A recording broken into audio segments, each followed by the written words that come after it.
Okay, welcome everyone. Thank you so much for joining us today. We're here in our second our second interview for the career track. Today we have the special honor of having us join us, Dr. Bruce Lipton. So we're very, like I said, thankful that you've decided to spend some time with us.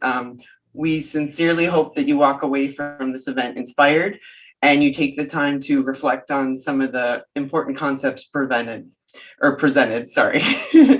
As we dive into our second half, I'd like to share with you a full circle moment from my life and just give you a little background about me in that it was 1998 where I first had the opportunity to follow a lecture with Dr. Lipton. He was a guest speaker at my chiropractic college in the Bay Area. And I was just overwhelmed with the science that he presented, and it made a lasting impression on me along my career path. In 2005, I chased my dream and I left the States, left sunny California, and packed it up to Italy to practice over there for 9 years. And along the way, so a lot of my patients at a certain moment would always ask me, have you ever heard of Dr. Bruce Lipton, and what's your experience with him and all this? And I was quite impressed with the international reach that he had with the European audience. And a couple of years later, I decided to return to California and move back to San Diego, and I began working with TrueCare. And over the past years, as you all know, I've been the lead for the chiropractic department, and in my duties, I regularly visit our clinic at Crouch, and I started collaborating on a regular basis with Cindy Lipton. And I can tell you all that from the beginning, when I first met her, the last name Lipton, it just kind of rang a bell for me. And I had this intuitive feeling, I wonder if there's any relation to the great Dr. Bruce Lipton, but I never asked her because I was quite shy. And then one day it kind of came out in a meeting and I was just mind blown. I was like, no way, that's so amazing. And so as a special treat today, very excited. We have Cindy here with us, and she is so grateful or so generous to give us some time out of her weekend. And she even at one point gave me a signed copy of his bestseller, The Biology of Belief. It's one of my most cherished gifts. And so we're going to have her do the intro for her brother-in-law. Take it away, Cindy. Thank you so much. Hi, everybody. Most of you know me, but again, Cindy Lipton. I'm the nurse manager at the Oceanside Specialty Health Center. I've been there for quite a while since it opened. I'm very pleased to be able to introduce my brother-in-law, Dr. Bruce Lipton, who is a stem cell biologist and a pioneer in the field of epigenetics. His research, dating back to the 60s, explores the science of how environmental signals can alter the expression of genes within the cell nucleus. Bruce is the best-selling author of The Biology of Belief and was also the recipient of the 2009 Goy Peace Award. His work has been instrumental in educating people that they are not the victims of their genes, but rather they are the masters of their heredity. So without further ado, we have a short video to show you, and then Dr. Bruce Lipton. That's enough, Cindy. That's enough. Let's get serious here for a minute. Yeah, I'm looking forward to it, Jennifer. Thank you so much. And I really so appreciate everybody out there because this is an evolution going on our planet. That's why all the chaos is going on. And I want to talk about how powerful we are in controlling our health. So I'll let you do the silly video and then I'll be here. All right. Sounds great, Doc. Thank you so much. We really appreciate you. This is wonderful because this is a story that started 50 years ago when I was cloning stem cells. And at the time, 50 years ago, there were very few of us in the whole world that even knew what a stem cell was. So this was exciting for me to be there before it ever became a big splash about stem cells. 55 years ago, I ended up at the graduate school at the University of Virginia in the biology department. And I was working for one of the most interesting and profound scientists of the day, Erwin Koenigsberg. He was one of the fathers of the cloning technique of stem cells. So while 55 years ago, hardly anybody in the world even knew what a stem cell was, I had the greatest opportunity of not just knowing stem cells, but actually growing them and cloning them in tissue culture. When we talk about stem cells, there's several different varieties of stem cell. A basic stem cell is called a totipotent stem cell. That means total potential to grow any kind of cell in the human body, be it skin, muscle, bone, brain. These are basic stem cells that can replace anything. But the research I was working on was on a more restricted developmental stem cell, and it's called a myoblast. This is a cell that you can identify early in the embryo that will become the precursor of the muscle in the body of that embryo. So my research was to take out myoblasts and clone them and grow them in culture. And you say, but why? And the answer is very profoundly important, because basically we needed to have an insight in how does muscle form? What are the mechanics that control the development of muscle? More specifically, actually, it was the funding that I was getting from the Muscular Dystrophy Association to do this research for a very important reason. In muscular dystrophy, there's a breakdown of the muscle, and there's a problem with the regeneration of that muscle.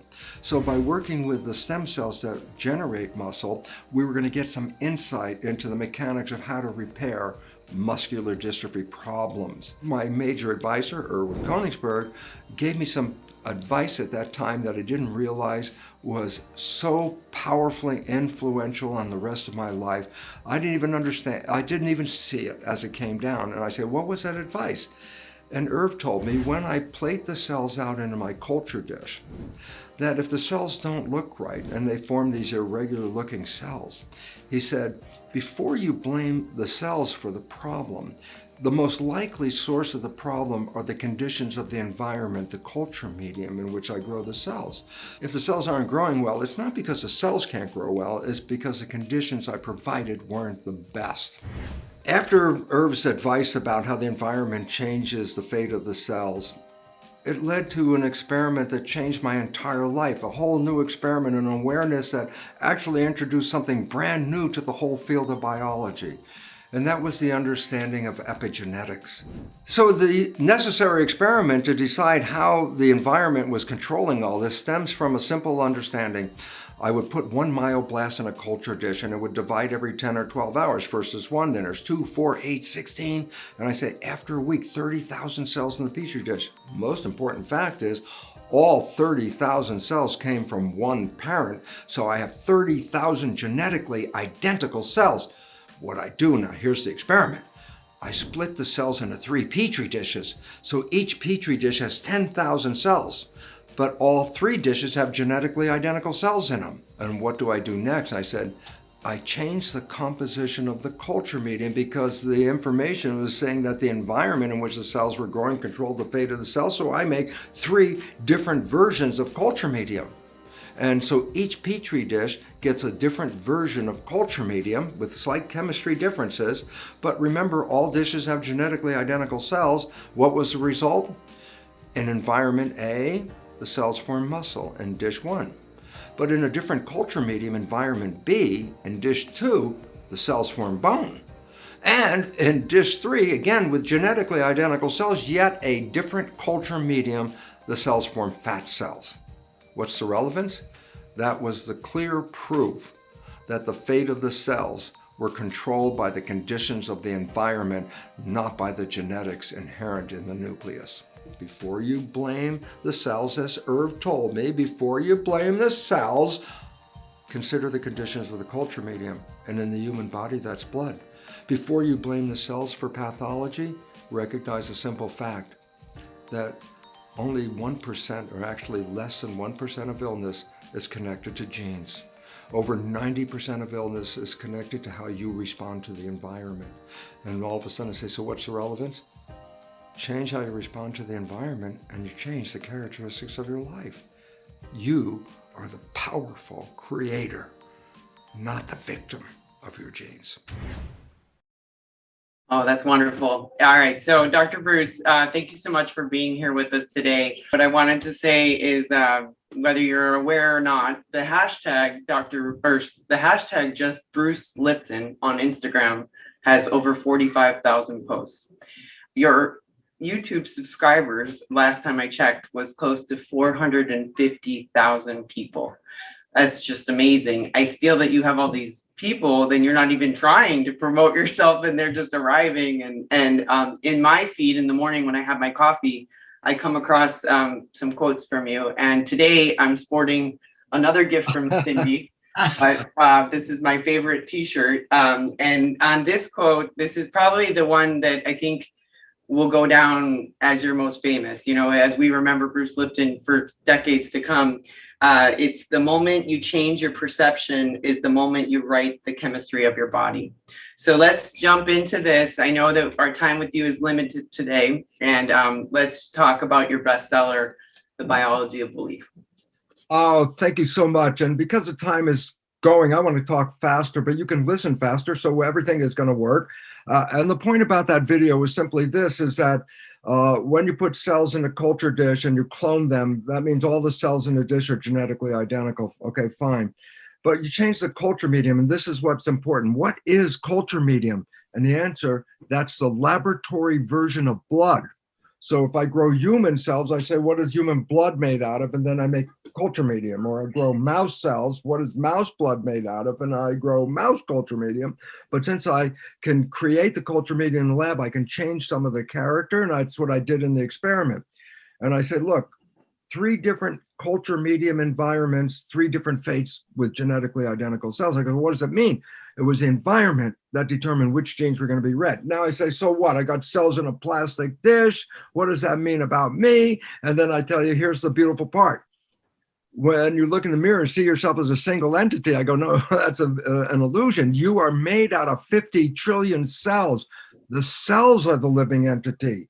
So when I say the word Bruce, that's a name for a community of 50 trillion cells. And so why is this relevant? Well, then the body is a skin-covered petri dish. Underneath your skin, 50 trillion cells. And I say, and guess what?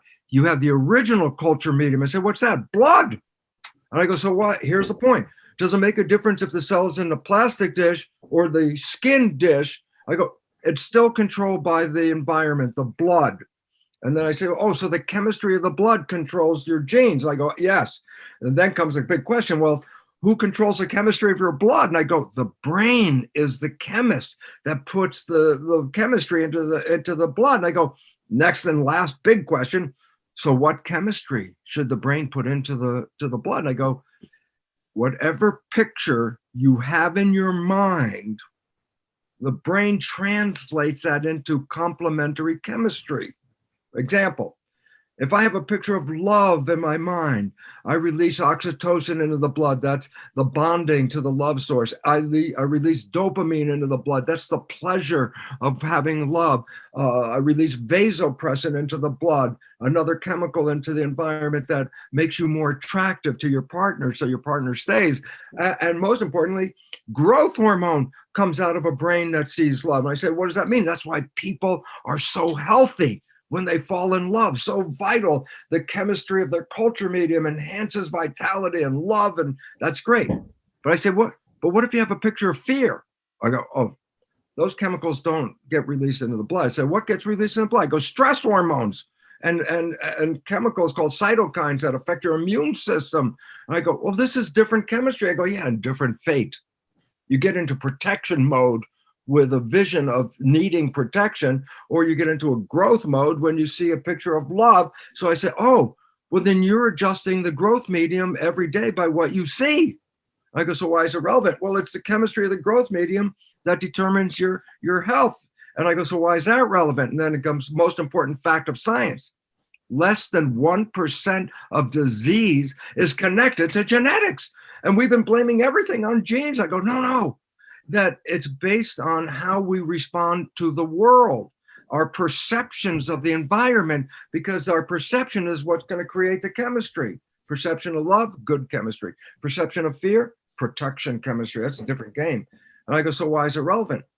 Well, the genes didn't make any decision. It was all your consciousness that controlled these. And I say, well, what else does it do? And this is very serious, that when the genes are in the cell, they're like blueprints.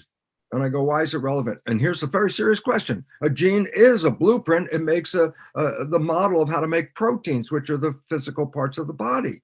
I say, it's a blueprint. I say, so why is it relevant? I go, well, we say the genes turn on and off. And I go, go to an architect's office and she's working on a blueprint. You ask her, is your blueprint on or off? And she would look at you and go, what, are you crazy? It's a blueprint. There's no on and off. It's a blueprint. And I go, this is exactly the most important understanding. A gene is a blueprint. It cannot turn itself on and off. We always hear the gene turned on, the gene turned off. I go, no, a blueprint cannot do that. I say, then what changes the blueprint? I say, the architect. I say, well, who's the architect? The mind, because that's the one that releases the chemistry to read the blueprint. And it can modify every gene, just how you see the world. You can modify the readout of every gene and make 3,000 different proteins from the same blueprint based on how you see the world. And all of a sudden it says, oh my God, the genes didn't make any decision. It was me. The way I saw the world sent the chemistry, like in the Petri dish, to control the fate of my cells. I want to change my biology. And I said, then change the way you look at the world. And all of a sudden I go, you mean the mind is controlling it? So very quickly, it's like, you've heard of the placebo effect. I say, what's that? I say, well, a person's sick and they're having trouble. And then the doctor shows up and says, oh, I got a brand new pill specially made for your illness, this pill. And the person takes the pill and they get better. And then they find out it was a sugar pill. I go, then the sugar pill healed me? I go, no. Your belief in the sugar pill healed you. It was how you said, oh, if I take this pill, I'm going to get healthy. Then there was a picture of healthy. And I said, oh, well, then the brain translates healthy into healthy chemistry. But if you have the picture of, I have a tumor, I have a problem, I need this. I say, well, then what picture are you going to send? I say, you're going to send a picture of the problem. And then the cells will manifest the problem. And I say, oh, so positive thinking, placebo effect, can heal any disease. Now, what left out of the story is simply this. What about negative thinking? Nobody talks about that. I go, in biology, it's called nocebo. And I said, what does that mean? It means that a negative thought is equally powerful in controlling your life, but in the opposite direction. Well, a placebo can heal you of any disease. A negative thought can cause any disease. 90% of cancer is not even genetically linked to a family. 90% of cancer is lifestyle and belief and behavior. And I go, why is it relevant? Because the cancer will go away if you change the consciousness of it. That's called the remission, spontaneous remission. I go, what happened? How'd that happen? The patient changed their vision and then created new chemistry. And the new chemistry was not chemistry to support a cancer. New chemistry canceled the cancer. And all of a sudden I said, point. If it's a positive belief, that's great, because then you enhance the chemistry of the blood, the culture medium, to create positive genetic activity. If it's a negative belief, you can cause any disease and you can even die because you believe you're going to die. And I say, so all of a sudden I say, yeah, my thoughts, positive and negative, make all the difference in my world. And this is what we need to know, because when we keep looking at the patient saying, oh, you're broken, the genes aren't working right, you've got a machine issue. And it turns out less than 1% of illness is that. Over 90% of illness is stress. And I want to talk about that after our little break, because if you understand the nature of stress, then you understand why 90% of the people that visit a doctor are there not because of physical illness, but because of stress. And if you understand this, you don't treat the physical illness as much as you really have to go back in and help deal with the stress, because that's the source. Awesome. Very, very exciting. Thank you so much for that great opening. And now we'll take our pause for the session. If anyone needs to stretch their legs or join into another group, feel free to do so. We'll be back with Dr. Bruce Lipton in 5 minutes. Thank you all. Okay, we're gonna do in this 5 minutes, Dr. Lipton. Very Bruce, nice call me to, Bruce. I like Bruce, that. Bruce. Bruce. Thank you. Very nice to get to chat with you. You are definitely a hero of mine too, and a big fan of your work. We're gonna do some fun stuff right now for this 5 minutes. We're just gonna ask you some fun, simple questions just to see kind of how you respond. So just off the cuff here, would you rather be a genius and know everything, or be amazing at any activity you try? Well, there's a secret under that, and the answer is this: knowledge is power, and a lack of knowledge is a lack of power. So if you want to be empowered, and this is why we're here at this whole meeting today, is to gain new knowledge. So the genius part means if I can understand it, I can control it. And if I don't understand it, I don't know why things are happening. I like it. All right, here's a more casual one. Would you rather be in your pajamas or a suit all day, every day?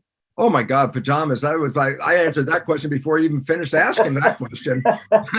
Yeah, we stress ourselves. Like I used to wear, like in my lectures in the medical school, my suit and a tie and all that stuff. And at some point it's like, what the hell am I doing with this tie? And women have to wear those high heels and all that stuff. It's like, mellow out, man.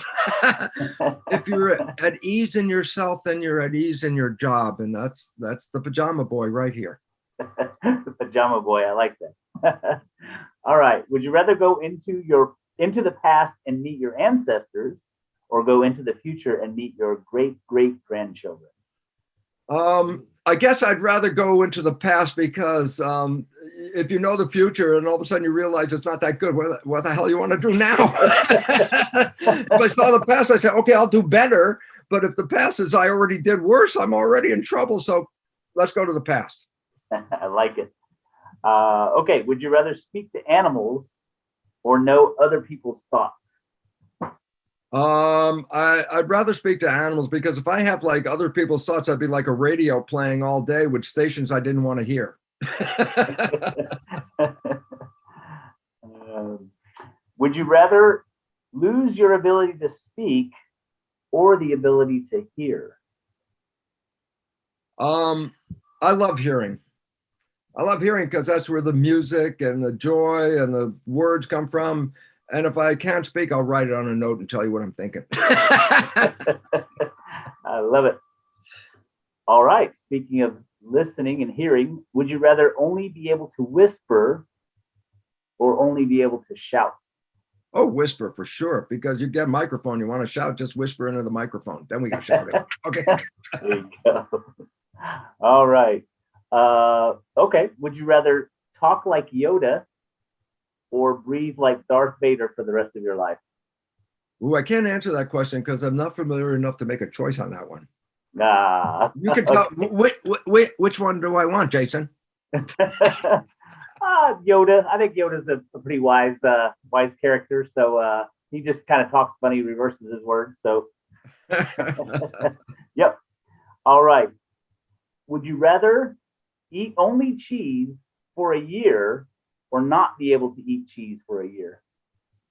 Not be able to eat cheese. There's many other alternative things out there that would be just as much fun for me. Even a hot dog. All right. Always hit a red light for the rest of your life, or always get slow internet after the sun goes down? Okay.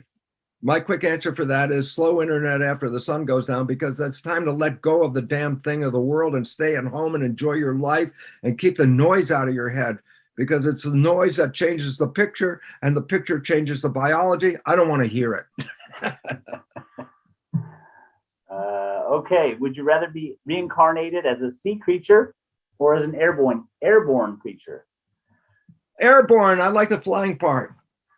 Me too. I like that. Would you rather have a pet skunk that sprayed you once a month or a pet porcupine that pulled you once a month? I'd kill them both. I don't care which one the hell it is. All right. Would you rather have an odd-shaped nose or odd-shaped ears? I got both, so I'm bypassing that, and because I can't pick which is the worser part. Okay. All right. Would you rather have 10,000 spoons when all you need is a knife, or always have a knife but never be able to use spoons? Ooh, that's a tough one. You know, that's as you want to eat soup with your fingers? I don't know if that's going to work.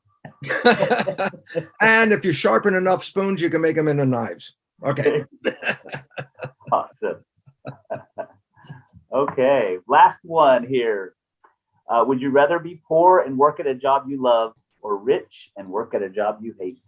Poor and work at a job I love because I have to take that job home with me. And if I had to take home every night a job that I hated, I would be aggravated even before I go back to work the next day. Good stuff. Well, thank you for that. Awesome. Thank you for those questions. Thanks, Jason. Sure. All right, welcome back, everyone. We'll get started here with the second part of our wonderful interview with Dr. Lipton. I'm going to kick it off with another video, and this is going to kind of dive into the how-to and what we can do on a daily basis to improve our lives and break some of our subconscious programming. So here I go. I'm going to share my screen once again, and we'll get started. Your life is an expression of your programs, because 95% of your life comes from the subconscious. What would happen if your subconscious programs matched the wishes, desires, and aspirations you hold in your conscious mind? Twice a day, your brain is prepared to download information, and this is where you can reprogram your subconscious mind. The conscious mind, being creative, can learn from reading self-help, going to a lecture, watching a movie. The conscious mind can learn from something as simple as, aha, I just figured it out. So the conscious creative mind has many different ways of downloading information.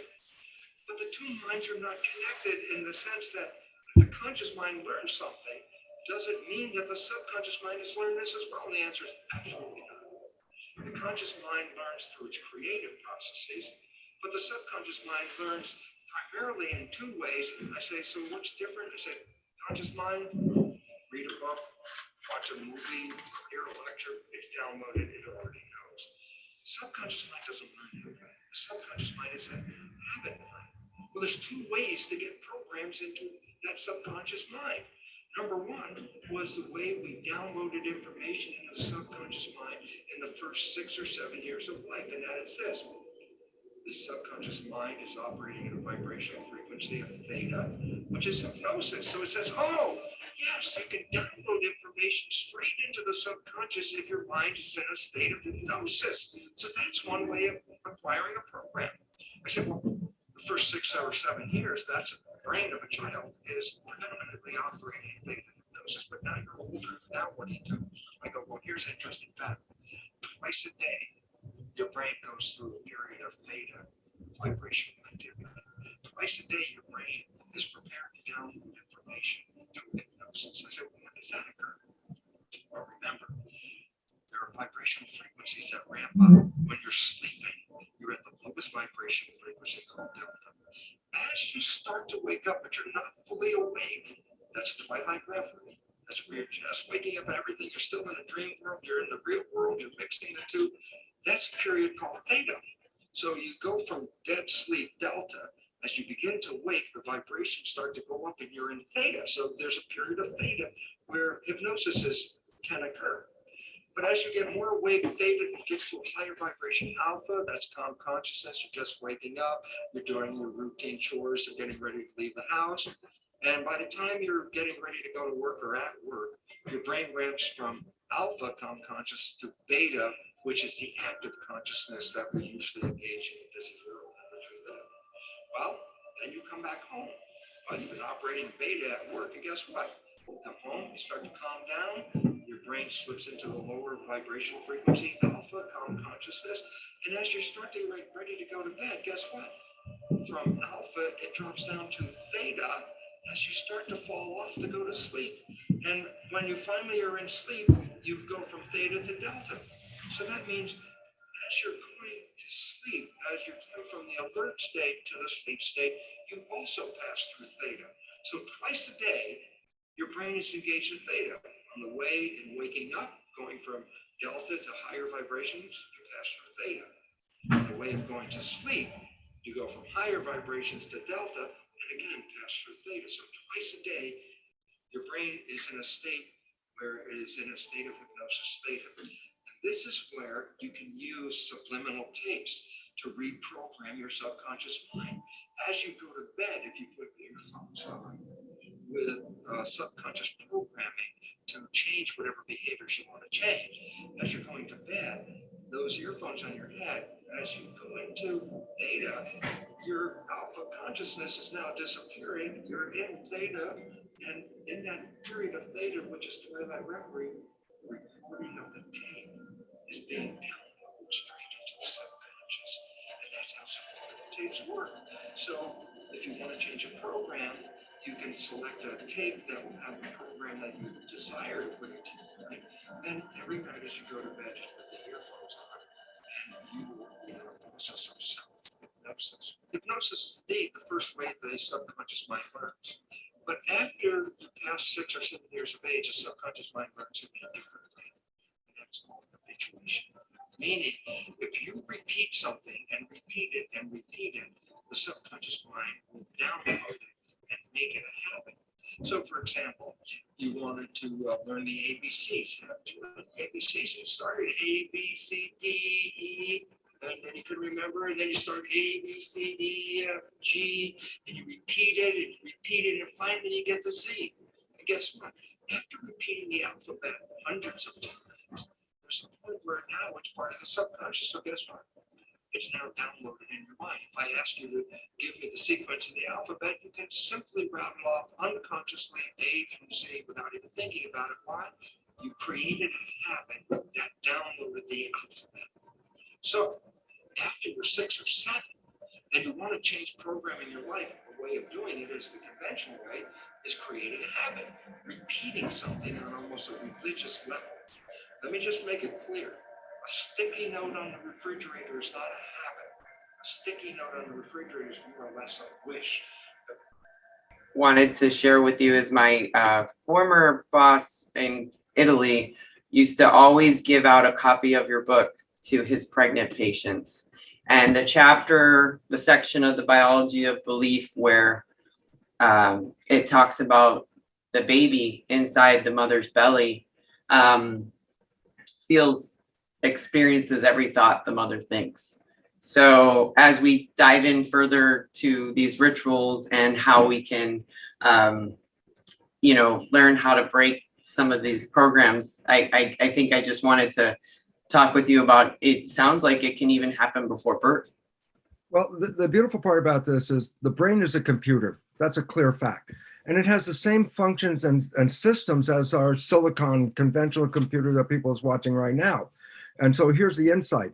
I get a brand new computer and got out of the store and I push start and it boots up. What does that mean? The screen lights up.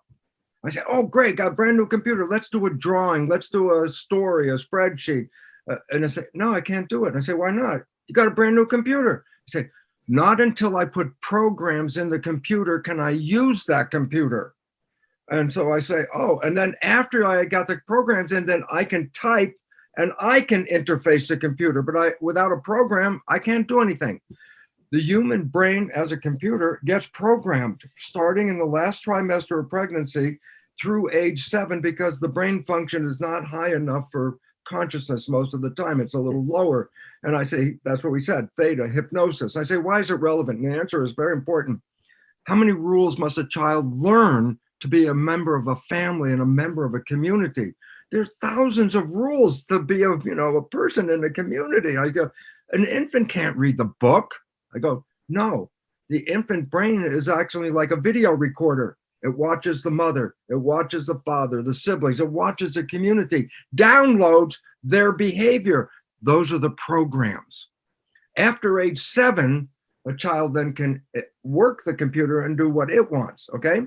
So I basically say, so it started in utero. This is how a mother can play music through her abdominal wall, put the speaker there and repeat that music. And guess what? When the baby's born, she plays that music. The baby instantly knows that music. Or the father talks to the baby through the abdominal wall and repeats this. And when the baby is born, the moment the father says something, the baby will know which one the father is because it already memorized this stuff. It memorizes what the mother eats because of that nutrition coming through. I say, how does all this work? Simple. We talk about the blood as the culture medium with the chemistry that determines the genetics. And I go, so why is it relevant? I say, then whose blood is the fetus using in development? I go, the mother's. So I go, so why is that relevant? Well, if she's having an emotional response, that's chemistry. And I say, she's feeling that emotion, whether it's wonderful love or fear. And I go, so why is it relevant? That blood with the same chemistry of the mother is going into the fetus. I go, why is that relevant? The fetus feels what the mother feels. If the mother is under stress and the fetus is getting an experience that life is very difficult out there, if the mother is feeling love and support and everything, then the life is easy for the fetus. It started learning in the last trimester. But then for the next 7 years, it does the same. And I go, so why is it relevant? And I go, once I get past age 7, my consciousness can type on the keyboard. So I can program what I want. And then here comes the monkey wrench. And the monkey wrench is this. The conscious mind, which types, can think. And you go, so what? I go, thinking is inside. If I ask you, Jennifer, I say, tell me what you're doing, on Tuesday. Yeah. And right away, you can tell me, but you'd have to think, oh, Tuesday, what am I doing on Tuesday? I say, what's the point? The conscious mind, when thinking, stops looking out at the world, and the conscious mind looks inside. So what if you're driving your car and you're driving down the street and all of a sudden you have a thought? And I say, conscious mind is not looking out anymore. I say, oh my God, I'm going to crash the car because of my consciousness is inside. I go, that's when the subconscious, when the conscious is thinking, the subconscious is autopilot and takes over. I go, so why is it relevant? I go, now science has recognized 95% of the day is the average person's amount of thinking. I go, so why is it relevant? Well, if conscious mind has your wishes and desires and subconscious has your programs, is your life coming from your wishes and desires? I go, 5%. 95% of your life is whatever the hell the program you got from that 7 years is going to play. And if you got a program that's not supporting you, then 95% of the day, your behavior will not support you because that program doesn't encourage you, okay? I always give the audience the same story for 40 years now. Sure. And you know the story, but I'll tell your community because you have a friend and you know your friend's behavior. And you happen to know your friend's parent. And one day you see your friend has the same behavior as their parent. So you really want to tell your friend, you go, hey, Bill, you're just like your dad. I said, back away from Bill. Because I know what Bill's going to say. The first thing he said, how can you compare me to my dad? I'm nothing like my dad. And the audience laughs. I go, that's the most profound story in the world right now. I'll tell you why. Everybody else can see that Bill behaves like his dad. Who's the one that doesn't see it? Bill. I go, how the hell does that happen? I go, because when Bill is thinking, he lets go of the control. And while he's thinking, the behavior is playing. But because he's not even looking out at his own behavior, he doesn't even see his own behavior. Yes. So in his mind, no, I'm not like my dad. I go, but everybody else can see you behave like your dad. You're the only one that can't see it. And I go, so why is it relevant? And the answer is simply this. We are all Bill. We all have beliefs, wishes, and desires. And then we have to say, how come I'm not manifesting the world I want? How come I'm not as healthy as I want to be? How come I'm not creating the life I want if my mind is the creator? And I go, it is the creator. But then I tell you, but which mind are you operating from? And 95% of the day, you're not operating from conscious wishes and desires. 95% of the day, the subconscious programs are automatically playing. I go, what if those programs are not any good? And I go, well, you won't see it. They'll just be playing. You know what you'll see? The result. So very simply, I wake up in the morning with conscious mind. Today, I'm going to go find love. Today, I'm going to get healthy. Today, I'm going to get the best job. And then at 5 o'clock, you come home and go, it didn't happen. It didn't happen. And I go, then what does that person think? Because they're like Bill. They go, oh, everything's against me. The universe against me. This person is responsible. That person's responsible for not letting me get my wishes and desires. And I go, No. All day long, you were shooting yourself in the foot with your own behavior, and you didn't even know where the gun was coming from. It was in your own hand. And I say, so why is it relevant? We have been programmed to believe that when it doesn't work, we are victims of the outside, when the truth is, no, 95% of the day we were playing programs that did not support us. And as a result, at the end of the day, we didn't get that support, but we didn't see it. Why? Subconscious was below conscious was controlling your life. Your conscious mind is, I'm going to be healthy. I'm going to fall in love. And I go, that's great, but that's 5% of the day. Yeah. But 95%. I go, I'm coming from a different program. And so when you look at your life, and this is a beautiful part, because you say, what are my programs? I just want to help people right away. I'll tell you what your programs are. And you say, well, how do I know? I was being programmed before I was born. I was programmed from 0 to 1. Can you tell me what program you got when you were 0? No. Can you tell me the program you got at 1? No. Can you tell me the program at 2? No. About 3, you might say, oh, I remember some things. But I say, you've been essentially programmed with no awareness of the program. So you didn't even see the program. And now I say, so what is your program? And you go, I wasn't there. Now I give you the answer, and you're ready. 95% of your life comes from the program. Your life is a printout of your program. Look at your life right now. And I'm going to tell you this, very simple. The things you like that come into your life, they come in because you have a program to bring them in. Yeah. The things you want, health, relationship, good job, your struggle, you're working hard, you're putting a lot of effort in. I'm going to make it happen. I'm sweating. I'm going to work hard. Why are you working so hard? And the answer is simply this. Your own program doesn't support that. You're trying to override the 95% of the day that negative program is playing with 5% effort going, oh, I want it to be successful. I go, yeah, and 95% of the day, you got, what did you get from your parent? Not smart enough, not deserving, not good enough, not lovable. These are things that we downloaded in the first 7 years.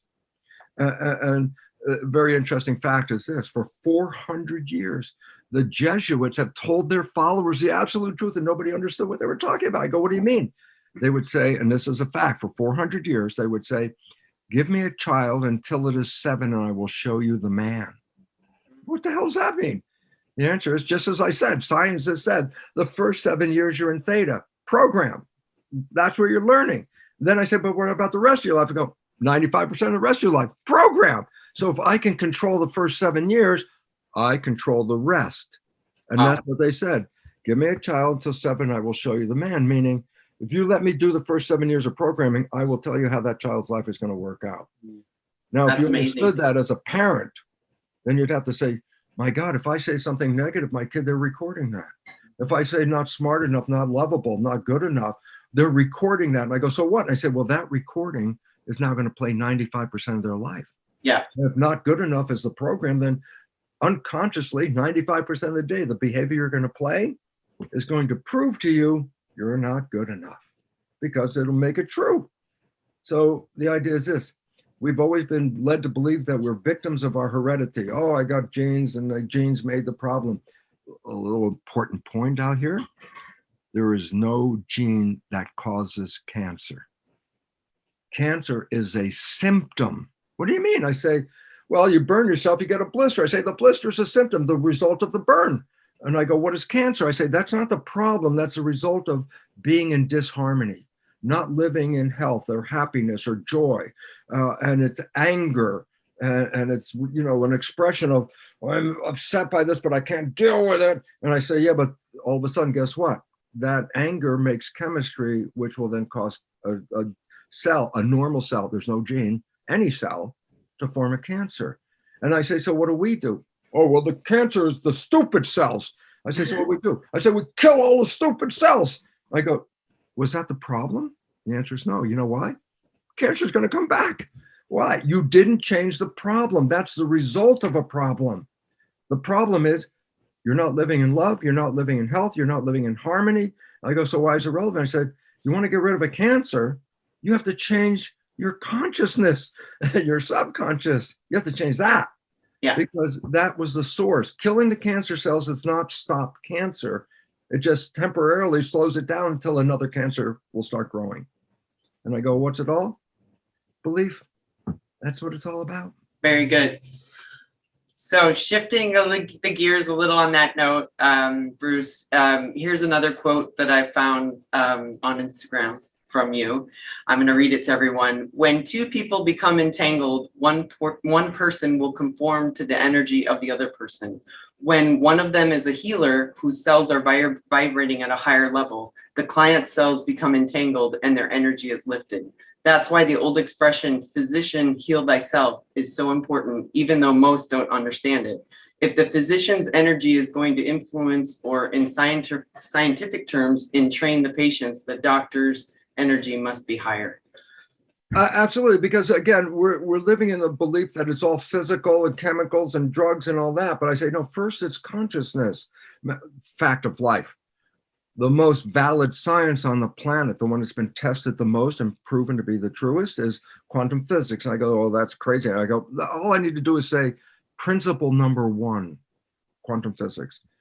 Consciousness is creating your life experience. That's from the most valid science. And I say, why? Change your consciousness and you change your life experience. That's all of a sudden. I said, well, then if you're conscious that it's not working right, then the first thing is this. You've got to change something, not the outside. You have to change the consciousness that leads to this, okay? And this becomes the important part, to recognize that you're playing programs 95% of the day. If your programs don't support you, then until you change that program, you will be going downhill. Yeah. It's not to change the cells, it's to come back and change that program. Now that I talk so many words, Jennifer, I forgot what the question was. No, it was more the importance as for all of us as providers. Oh, okay. It's almost Ooh, as we take responsibility yes. to deliver that great service to our patients. But even on this level, that's I think where I was pointing you to go. Well, here's the point. There's a thing called resonance. When something vibrates at the same vibration, they enhance their power. So two instruments are playing at the same vibration, that vibration is more amplified, okay? But here's the point. Why does a patient come to a doctor? And the answer is because we have been programmed to believe that's our source of healing. They never said what the doctor had to do when you were a kid. Oh, you're sick, we go to the doctor. Nobody told you what a doctor would do. What did you learn? That the doctor provides whatever it is. So we give up power over our life because that doctor's a professional. What the hell do I know? I'm just an average person. So when it comes to a truth, which is my conscious and subconscious mind, when it comes to a truth, I give up power to the doctor. So if the doctor has got a lot of energy and everything is energy, that's a whole different, I wish we had another hour, I'd talk about that, but the illusion of matter, that's we look like everything is physical, and quantum physics is a science that says, no, everything is energy. So I say, when a person who is an energy source goes to a doctor who is an energy source, the healing comes from the doctor having a higher energy, a higher, more powerful energy. So when I walk into the doctor's office, just walking into the doctor's office, all of a sudden I feel a different energy because that's the person that knows and I don't. And I say, so why is it relevant? I say, if a doctor goes in not having a good day, and chiropractors know this, they can practice for years, and then sometimes they go in and the whole day is crappy adjustments and it's like, it's not working. Well, I say, what, you forget how to do an adjustment? You've been doing it 30 years. And they, no, they came in with their own mind not being in harmony, whether they had a fight with their spouse or their financial issues. And I go, why is it relevant? The person that came in for the healing came in for the extra energy that the healer was going to give them. But if the healer themselves have broken energy because of the stresses and there's all that, when the patient comes in, the doctor has no powers very much. And that's why they realize, geez, my adjustments didn't work and I've been doing them all these years. I go, you didn't forget how to do adjustment.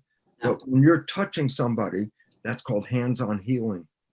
And if you're putting in energy that's less than the energy of the patient, then the energy of the patient comes down instead of going up. And all of a sudden it says, physician, heal thyself, meaning before you go in there and deal with the patient, they came in for your energy. And if your energy is not up to the higher level, then you can't boost their energy. You can only boost it if your energy is higher. And so the physician, the healer, the nurse, more important, because they're even the ones that more importantly are the more dialogue connected to the patient. than a lot of physicians who hardly even notice what's going on. But it's nurses a lot and the aides that are doing a lot of the healing. Why? They have the energy. They spend more entanglement time. Sure. And therefore, that's really interesting. So what is healing? I say raising the energy, the vibration. Energy is life. No energy, death. High energy, a lot of life.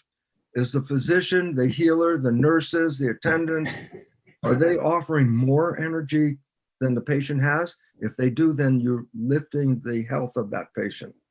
Amazing. It's a All very right. important role. That's wonderful, Dr. Bruce.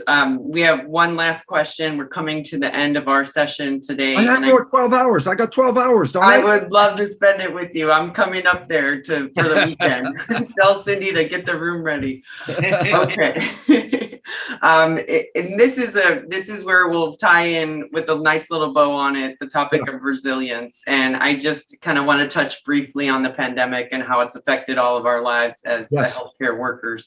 But most young children will remember their family home during the pandemic. Do you agree it's best to wire their brain for resilience? And can we apply this same principle to the patients we serve, in the sense of as we collectively stand in resilience, will influence their lives, especially when it comes to being less fearful? Absolutely. Why does stress cause so much disease? I'll tell you why. Stress, you're running away from that saber-toothed tiger, whatever's threatening you. And I say, what is stress? Anything that gets in the way of where you want to go is a stressor. I say, so why is that relevant? I go, because that's like in the mind, the saber-toothed tiger, and you want to run. That's what's fight or flight. And I say, but you use your arms and legs. I go, yeah, but I need the energy. I said, the blood carries the energy. So I say, so what? When the stress hormones come into the body, you want the body to put the blood into the arms and legs because you're going to have to run. That's what fear and stress is about. I go, so what do you mean isn't it in the arms and legs? I go, yeah, but most of the blood is in your gut. I say, what's the gut? All the organs of maintenance, take care of your health, fix the blood, aerate, clean, all that stuff. I go, yeah, but when you're in stress, I don't need to take care of myself. I got to run away from the tiger. So stress hormones, number one, shut off the blood vessels in the gut. And I said, that's like butterflies in the stomach. When you feel that fear, that's the stress hormones causing the blood vessels to squeeze. I said, so why would you do that?